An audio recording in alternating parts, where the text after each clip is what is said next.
Eliane Nezmi, bonsoir. Bonsoir. Vous êtes artiste peintre, vous habitez Tel Aviv, vous faites partie du mouvement Nikion Kapaim, les Incorruptibles, et vous étiez avec nous plusieurs fois sur le plateau de Tel Aviv, notamment en février sur le thème « Pourquoi les questions sociales ne portent pas dans cette élection ». Eliane Nezmi, vous avec les Incorruptibles, vous défendez beaucoup les questions autour du coût de la vie, autour de certains scandales, notamment le scandale du gaz, l'environnement, également la corruption qui touche la vie politique. Est-ce que vous attendez ce soir un changement? Moi, j'attends une révolution sociale et environnementale qui se fait un peu trop attendre en Israël. C'est un peu quelque chose dont on ne parle pas. C'est vraiment le laisser pour compte de la Knesset. Donc j'attends que enfin il y ait des gens qui s'occupent de ça, et rien que de ça, parce qu'il semblerait que le côté sécuritaire, Hamas et compagnie prennent toujours le dessus. Et je trouve que le Hamas a très bien accompli sa mission. Il tue des Israéliens. Environ, si on prend depuis 2010, il tue 42 Israéliens par an.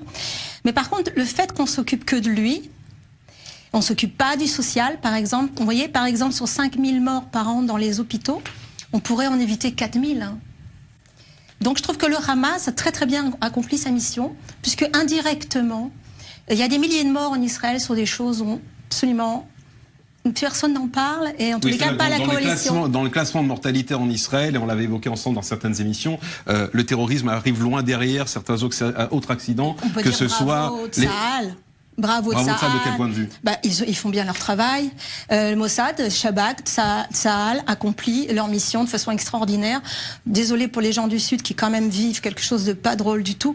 Mais si on regarde le bilan, c'est vrai que ils vont arriver à 42 morts. C'est terrible, hein, tous ces morts, hein, que ce soit bien clair. Mais à la fois, c'est une réussite d'avoir réduit le nombre de morts par terrorisme. C'est ça que vous voulez nous dire? Bon, si on prend quand même depuis 1995, c'était quand même 120. À côté, c'est des milliers, quoi, et depuis longtemps. J'espère vivement déjà qu'on commence par me retirer de ma tête la boue que représente la pension des retraités. 1570 shekels. Au secours, hein. Les handicapés, ils sont au maximum 3200, ils s'éclatent. Hein.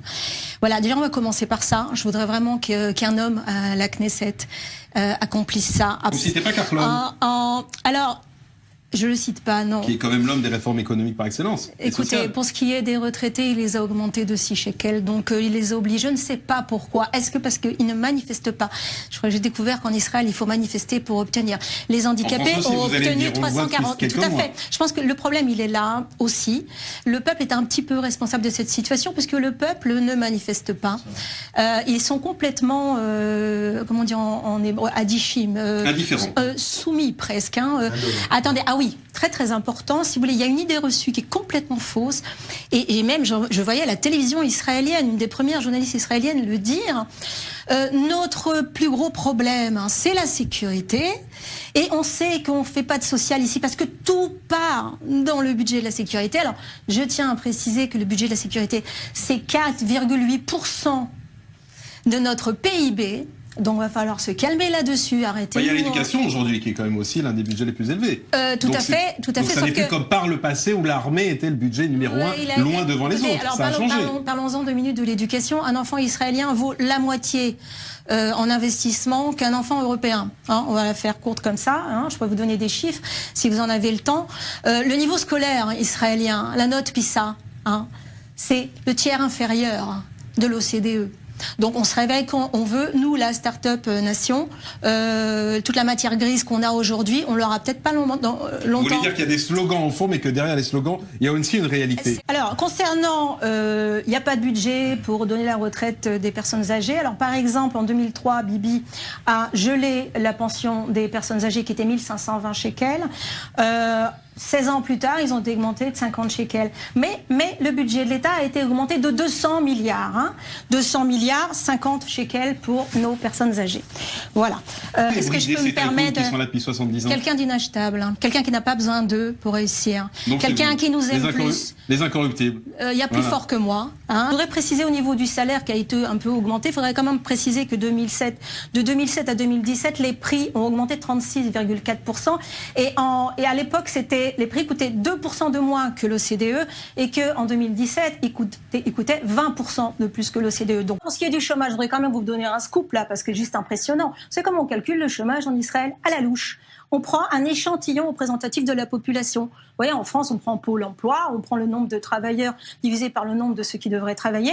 Donc ici, c'est à la louche, voilà. Donc bon, ok, mais de toute façon, ce qu'il faut quand même préciser... Attendez, les chiffres sont faux? Je ne sais pas s'ils sont faux. Je vous dis, on les calcule comme des sondages. Donc pour moi, on va voir ce soir si les sondages ont raison ou tort. De toute façon, pour ce qui est du gagnant ou du perdant. De les 1, je ne les trouve pas fiables. Mais surtout, ce qu'il faut savoir, c'est qu'en Israël, on les touche, le chômage, on le touche 3 mois. Si on a travaillé 20 ans, on le touche 6 mois maximum. Donc en fait, ce qui se passe avec ce problème de chômage qu'on ne touche pas, on n'a pas le temps de chercher un travail. Donc bref, on se retrouve, si on est une famille, à devoir accepter un salaire minime. Ce qui fait que ce qu'il faut quand même savoir, c'est que le salaire médian net en Israël, il est à 6 500 shekels. Prenez une famille, supposons qu'ils travaillent tous les deux. Ils ont donc 13 000 shekels en moyenne, d'accord ? On nous parle du salaire moyen, mais le moyen ne veut rien dire. Excusez-moi, excusez-moi, vous parlez du moyen, moi je vous parle du médian. Le moyen, en fait, ne veut rien dire. Pourquoi ? Parce qu'en Israël, il y a 7,2 de différence entre le plus bas et le plus haut salaire. On l'a dit en début, on rappelle, il y a un écart énorme entre les salaires les plus riches et les plus pauvres. C'est juste la propagande de nous parler de ça, ça ne veut rien dire. Ce qu'il faut prendre en compte en Israël, c'est le salaire médian, c'est-à-dire 50% de la population gagne au maximum 6 500 shekels. D'accord ? Donc la réussite économique, on aimerait bien voir de quoi on parle, et c'est justement ce qui nous agace. Et Eliane, votre conclusion, c'est aussi l'environnement. Notre pollution de l'air est 2 fois plus élevée que ce qu'elle devrait être. On a le gaz qui va nous multiplier ça encore. On en parlera ensemble dans une autre émission.